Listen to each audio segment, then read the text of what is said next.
जब हम सब्जी बाज़ार या फल बाज़ार में सब्जी या फल खरीदने जाते हैं और हम पूछते हैं कि सेब का एप्पल का क्या रेट है, तो वो 150 रुपये के जी या 200 रुपये पर के जी का बताते हैं। और हमारी कोशिश हमेशा ये रहती है कि शायद 10-20 रुपये 30 रुपये हम पर के जी उससे कम करा लें। और कभी कभी ये 20-30 रुपये पर के जी कम कराने के चक्कर में हम अपना टाइम 15 मिनट से लेकर आधा घंटे तक इन्वेस्ट करते हैं। जनाब 20-30 रुपये बचाने के लिए हमने आधे घंटे 15 मिनट का इन्वेस्ट किया, लेकिन एक बात मुझे समझ में नहीं आती है कि जब हम म्यूचुअल फंड में इन्वेस्ट करते हैं तो ना ही हम मेहनत करते हैं और ना ही किसी थर्ड पार्टी से इस बारे में असिस्टेंस लेते हैं। एक बात और सच है, यदि आप थर्ड पार्टी से असिस्टेंस लेंगे तो फाइनेंस में कहा गया है there is no free lunch, मुफ्त का कोई चीज़ें नहीं मिलती है। चूँकि कोई थर्ड पार्टी आपको असिस्ट कर रहा है तो निश्चित रूप से वो कुछ ना कुछ लेगा। और ये आज के दिन में actively managed equity mutual funds में ये डिफरेंस जो है 0.76% से लेके 1.19 और 25% के आसपास का है। जनाब ये परसेंटेज काफ़ी कम दिखता है, 0.76% और 1% और 1.5% के आसपास, लेकिन लंबे समय में यदि इसको कैलकुलेट करेंगे तो आपको 1% या आधा % का डिफरेंस जो भी है आपको लंबे समय में काफ़ी अधिक नुकसान देता है। एस1 टैक्समेंट के नए वीडियो में आपका एक बार फिर से स्वागत है।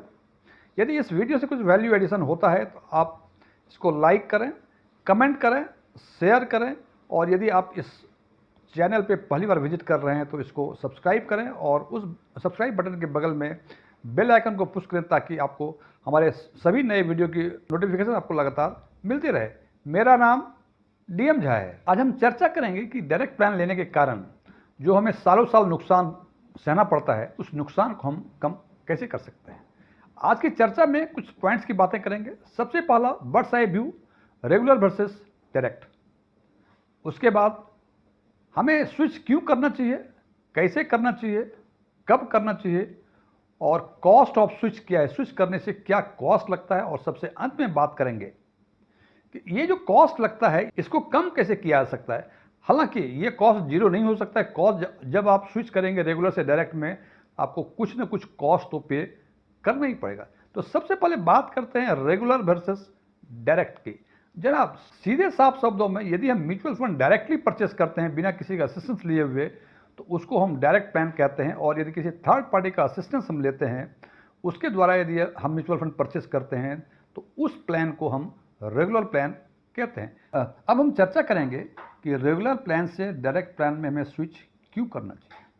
जनाब ये स्विच करने के दो ही कारण हो सकते हैं, या तो कुछ आपको आसानी हो, एट ईज हो, या इसमें कुछ फ़ायदा हो। एक बात तो तय है कि यदि आप रेगुलर से डायरेक्ट में करेंगे तो आपको आसानी नहीं होगी, आपको कुछ मेहनत करना पड़ेगा। और यदि आप ये मेहनत करने के लिए तैयार हैं तभी ये वीडियो को आप आगे देखें, तभी आप रेगुलर से डायरेक्ट में स्विच करें। जहाँ तक फ़ायदे की बात है, हालांकि इनिशियली फ़ायदा बहुत कम दिखता है लेकिन इन द लॉन्ग रन काफ़ी बड़ा फ़ायदा होता है। जैसा कि मैंने पहले चर्चा की है कि डायरेक्ट और रेगुलर प्लान में जो टोटल एक्सपेंसेस रेशियो का डिफरेंस है, एवरेज डिफरेंस है equity actively managed equity fund में, वो 0.76% से 1.29% तक है। ये मैं जनाब एवरेज डिफरेंस बता रहा हूँ। किसी किसी एक्टिवली मैनेज्ड म्यूचुअल फंड में ये डिफरेंस 2% तक है। तो हमने माना कि जिस फंड में आप इन्वेस्ट करना चाह रहे हैं उसका डिफरेंस 1% है फॉर कैलकुलेशन पर्पस। और जो म्यूचुअल फंड आपने सेलेक्ट किया है इन्वेस्टमेंट के लिए उसका रिटर्न 13% है। और आपने 5,000 पर मंथ की SIP की हुई है अगले 20 सालों के लिए।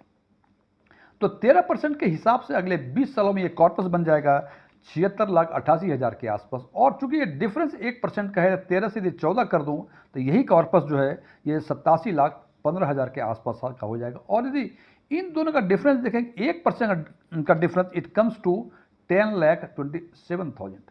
जनाब इनिशियली हमें लग रहा था कि 1% का डिफरेंस क्या है, कुछ नहीं होता है, लेकिन 20 सालों में देखा कि डिफरेंस 10,27,000 के आसपास हो गया। और यही बातें यदि हम लमसम के लिए करें कि 10 लाख रुपए हमने 20 वर्षों के लिए इन्वेस्ट किया हुआ है तो 13% के हिसाब से ये आता है 1,15,23,000 के आसपास। और 14% के हिसाब से ये आता है 1,37,43,000 के आसपास। और डिफरेंस है 22,22,000 के आसपास। यानी आपने देखा कि लमसम में 10 लाख के लिए किया आपने 20 वर्षों के लिए, तो ये करीब 2 लाख पर एनम के आसपास का नुकसान हो रहा है।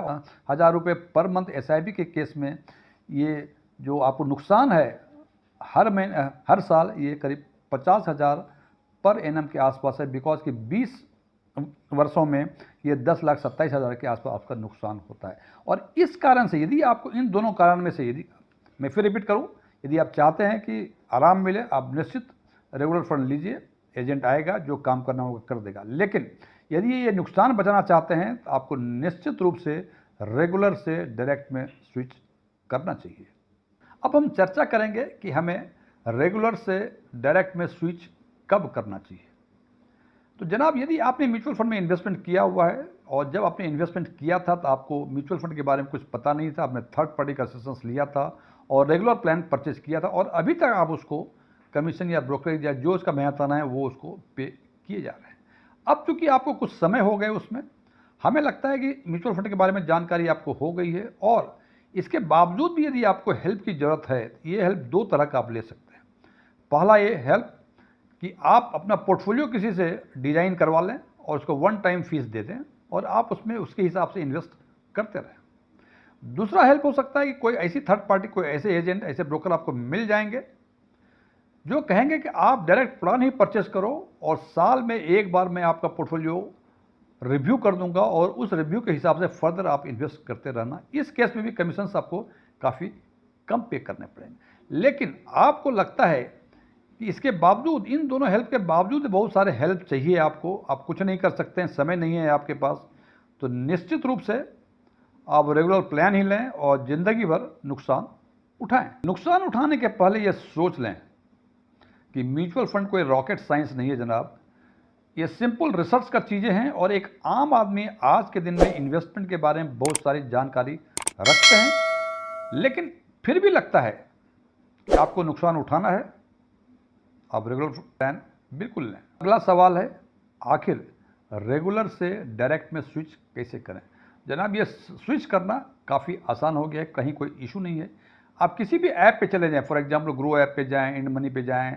मैं इन दोनों ऐप का नाम ले रहा हूं, इसका मतलब ये नहीं कि मैं इस ऐप का प्रमोशन कर रहा हूं, जस्ट रैंडमली हमने इन दो ऐप का नाम ले लिया और उसमें के बाद प्रोफाइल बनाने के बाद लॉगिन करें। लॉगिन करने के बाद एक ऑप्शन आता है उसमें इंपोर्ट जब करेंगे आप तो उस पैन से अटैच जितने भी म्यूचुअल फंड होंगे, सारे म्यूचुअल फंड वहां आपको दिखेंगे। जनाब, चूंकि आपको लगता है कि जो इन्वेस्टमेंट आपने किया हुआ है ये किसी को नहीं पता है, लेकिन ये नई सरकार, जब बीजेपी की सरकार पिछले 10-12 वर्षों में के पहले आई थी, इन्होंने पैन और आधार कार्ड को लिंक किया था और पैन से अटैच जो भी चीज़ें हैं वो सारी चीज़ें हर ब्रोकर जो है आपको देख सकता है कि इस पेन पे कितने इन्वेस्टमेंट है, तो उसमें आपको सारे फंड्स दिख जाएंगे और जो जो रेगुलर फंड होंगे सबके बगल में स्विच का एक बटन होगा, उसको स्विच करेंगे तो वो डायरेक्ट में चला जाएगा। ये ध्यान रखें, ये स्विच आपको रेगुलर से डायरेक्ट में ही करना है। अगली क्वेरीज है, अगला सवाल हो सकता है कि आखिर ये रेगुलर से डायरेक्ट करने में कॉस्ट कितना लगेगा। कहीं ऐसा ना हो कि मैं कमीशन बचा रहा हूँ रेगुलर से डायरेक्ट करने के चक्कर में और जो इसका कॉस्ट लगे वो इससे अधिक हो जाए।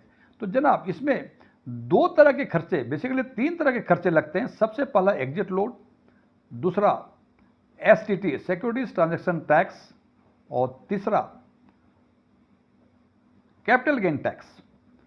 सबसे पहले बात करते हैं एग्जिट लोड की। सामान्य अवस्था में यदि आपका इन्वेस्टमेंट 1 साल से अधिक का है, 1 साल से अधिक पुराना है, तो आपको स्विच करने में कोई एग्जिट लोड नहीं लगेगा। लेकिन 1 साल के पहले यदि आप स्विच करना चाहते हैं तो आप रेस्पेक्टिव AMC के वेबसाइट पे देख लें कि 365 दिन के पहले यदि आप स्विच करेंगे तो आपको एग्जिट लोड कितना लगेगा। दूसरा है सिक्योरिटीज ट्रांजैक्शन टैक्स, ये 0.1% आज के दिन में, तो जितना अमाउंट आप स्विच कर रहे हैं रेगुलर से डायरेक्ट में उसका 0.1% आपको ये लगेगा उतना। तीसरा जो सबसे इंपॉर्टेंट है, कैपिटल गेन टैक्स।